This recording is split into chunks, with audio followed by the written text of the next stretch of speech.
Happy Like Soccer, written by Maribeth Boltz, illustrated by Lauren Castillo. Nothing makes me happy like soccer. Picked for this new team, with these shiny girls, my shoes have flames, and my ball spins on this spread out sea of grass with no weeds. Fields with no holes and real goals. Not two garbage cans shoved together like in the lot by my apartment, where soccer means any kid who shows up can play. Stop and think about what the main character is saying. She is saying that she's on a new team with shiny girls. The shoes have flames and her ball spins on a spread out sea of grass with no weeds, fields with no hills, and not garbage cans shoved together. This must be a treat for the main character to be playing in such a nice area.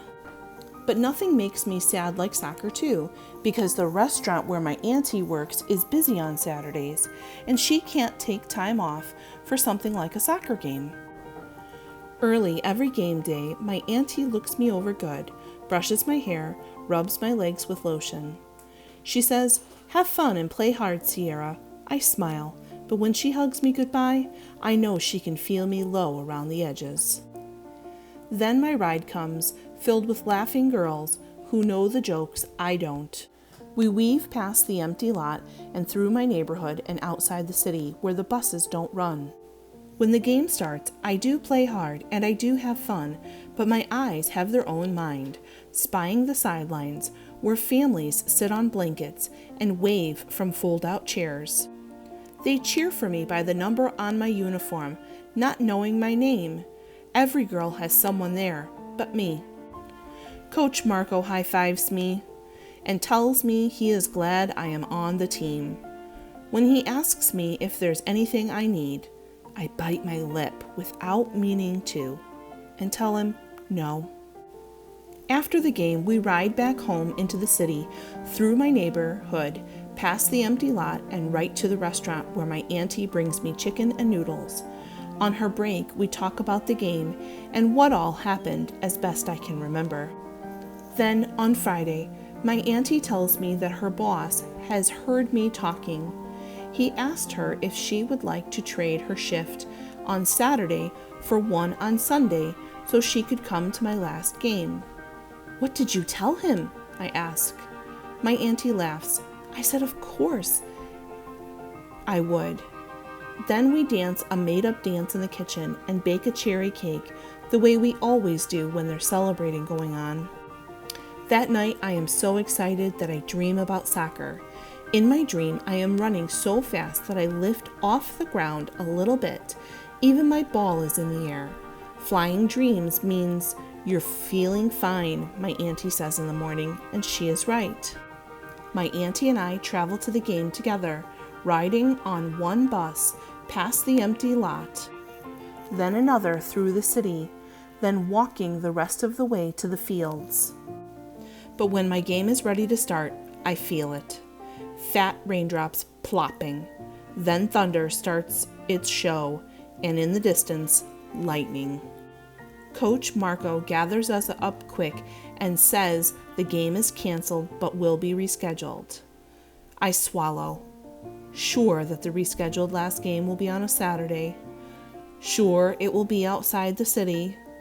Sure my auntie's boss won't do 2 favors right in a row.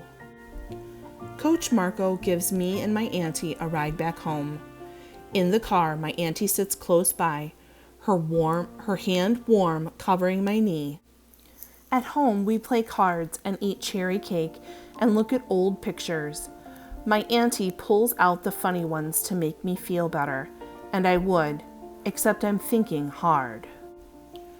When she tucks me in, I'm still thinking about the empty lot by my apartment and my auntie's day off being Monday.